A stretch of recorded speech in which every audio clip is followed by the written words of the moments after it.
இன்றே டவுன்லோட் செய்து உங்கள் ஃபேவரட் ஷோக்களை என்ஜாய் பண்ணுங்க. நீங்க சொன்னதாலதான் நான் 3 சுமங்கலை வச்சு பூஜை பண்ணலான்னு சொன்னேன். ஆனா அப்படிலாம் பண்ணா கண்ட விலகாதுமா.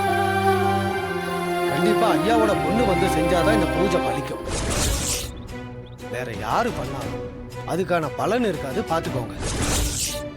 நான் எப்படியாவது வர வச்சிருவேங்க ஐயா. சரிம்மா, நான் வரேன்.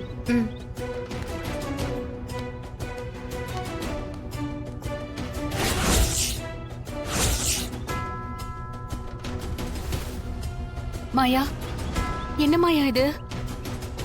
அப்ப நீதான் ஜோசியர் கிட்ட சுமங்கலி பொண்ணுங்களை வச்சு பூஜை செய்ய சொன்னியா? ஆமா பெரியம்மா, பூஜைக்கு பெரியப்பா சம்மதிக்கணும்னு தான் நான் இப்படி சொன்னேன். ஆனா தனா வந்தாகணும்னு ஜோசியர் சொல்லிட்டு போறாரே. தனா வரக்கூடாதுன்னு அவர் சொல்லிருக்காரு. அப்புறம் எப்படி மாயா இந்த பூஜையை பண்ண முடியும்? பெரியம்மா கவலைப்படாதீங்க, தனாவை வச்சுதான் நாம இந்த பூஜையை பண்ணணும். நான் எப்படியாவது அவளை வர வச்சிடுறேன். அவ வந்தா இவர பூஜையை பண்ண விட மாட்டாரு மாயா. அதுக்கு தான் நான் ஒரு பிளான் வச்சிருக்கேன் பெரியம்மா, நீங்க கவலைப்படாதீங்க. தனாவை வச்சுதான் இந்த பூஜையை நம்ம பெரியப்பாவுக்காக செய்ய போறோம். எனக்கு பயமா இருக்கு மாயா. இது அவரோட உயிர் சம்பந்தப்பட்ட விஷயம். ஏதாவது விபரீதம் ஆயிடுச்சுன்னா? அதான் நான் சொல்றேன்ல பெரியம்மா, அதெல்லாம் எதுவும் ஆகாது, நீங்க பயப்படாதீங்க. நான் தனாவை கூட்டிட்டு வந்து இந்த பூஜையை பண்ண வைக்கிறேன். நீங்க தைரியமா இருங்க.